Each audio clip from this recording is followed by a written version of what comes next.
What's up, everybody? Welcome to Podcast Now. I'm Alex, and in this video, I want to talk about Nintendo's virtual game card. They're changing the landscape by really combining a lot of things that have already kind of existed and just kind of thrown them together. Now, here's the deal.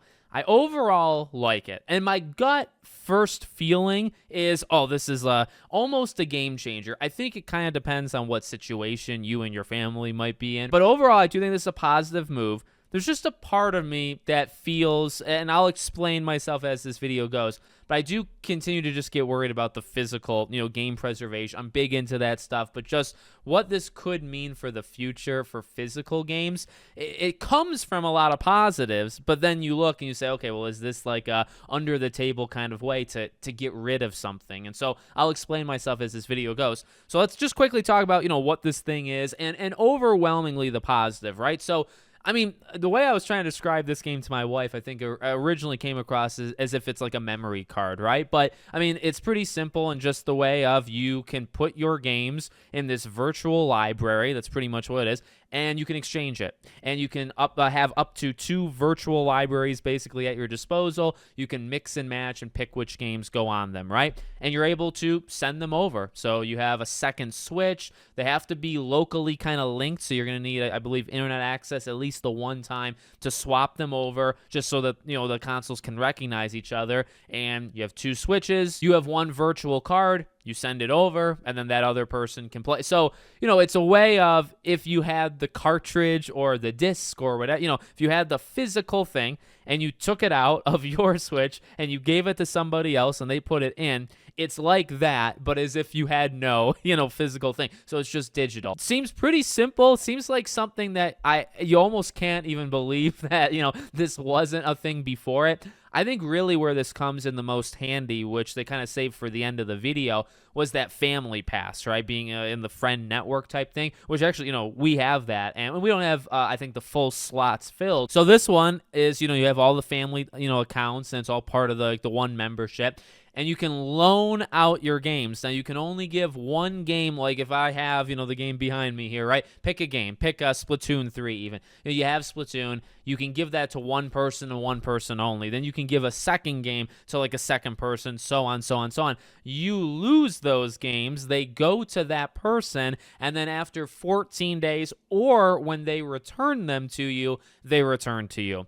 So, I mean, maybe the way I'm describing it actually makes it more complex, but it's almost it really is a renting service, okay? This is a renting service digitally instead of, because I guess technically if you have like the actual cartridge, right, and you give it to somebody, you are, in a way, you're renting it, you're loaning it out to that person, and you don't have it until that person gives you it back, right? So that's literally it's describing the age-old like PS4 thing where they just give the game to the other person. It's just that, but in a digital format. So, okay, in terms of the pros, well, I kind of explained it, on the way.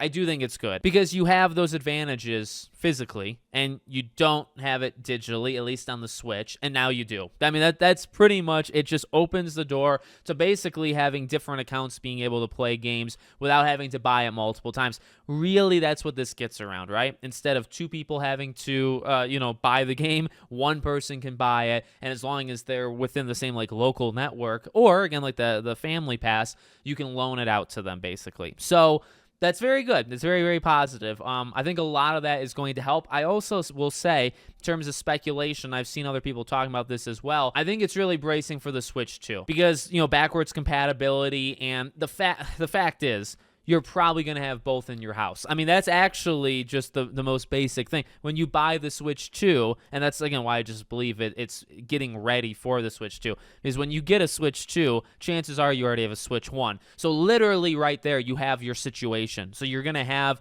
maybe somebody playing on one account on the Switch 2 and another person playing on an account on Switch 1. Now, you're going to have the backwards compatible games, and there's going to be new games, old games, all that jazz. But then to have this feature built in, it's just going to be easier, again, for different people to be able to play, different games without having to buy them twice. I think it's them getting out ahead of it, because that situation was probably going to blow up in their face, actually, in some way, eventually in the next couple months. I want to talk about the one potential negative, okay? And it's, I mean, look, it depends on like where this goes. It depends on like which companies like jump on this, the trends of the world and stuff. What this really, because again, like this is specifically, or this system is for the Switch. I mean, everybody's kind of got a different way of doing it already. But I think too, okay, Nintendo is actually the one, maybe the one, that is keeping physical media alive the most. It's really PlayStation and Nintendo. Xbox has almost entirely given up. PlayStation is definitely getting there. Nintendo is actually kind of going strong. Even like recently, the Yu-Gi-Oh! Early Days collection, now that was only on the Switch and then on PC, but it was on the Switch and you could actually get it physically. I got it physically. They do a good job, whether it's limited run type games or just games in general. Chances are Nintendo is going to have the physical version even when other systems might not. So they do a really good job there. What I guess I worry about in all of the positives, and again, like it stems from the positives, right? Overwhelmingly, it's good. But if you just take all those positives and say, okay, well, this is why we don't really need physical media, right? Because in this way, you are exactly as I described. What is this? This is giving a game to a friend, right? Physically, only digitally. This is that model, right?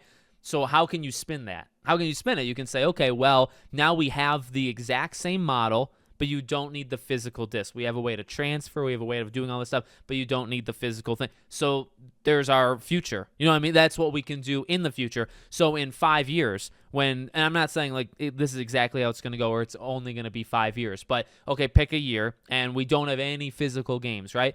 This feature is still around. This feature is good, and this feature is the equivalent of what you do when you just borrow games from people on discs. Is it not? Right? So it's the same thing, but now imagine a world where you don't have the physical stuff, you only have digital. And the way that the industry works is they justify things. I think that's just, hopefully that's the best way of explaining it. The industry likes to kind of create these things that can be good on the surface level or maybe have like a hidden agenda or something. But in this way, this could definitely hurt. Not that it needs any help, hurting it anymore, but physical media, okay? And I could just see companies justifying actions because of this. Because it's like, well, you can still do this. You can still rent out games almost. If one person gets it or one account gets it, all you have to do is hook up with that person and you'll be able to try out those games. Neither of you really own it because the second person definitely doesn't, right? That's just like a loan. And the first person got it digitally, which you're kind of just renting the license with it. So again, it's that justification. It's, oh, this is a cool model. This is basically what you were doing with physical, but now it's digital. And that's all true. The issue is, physical, you have it, digital, you don't.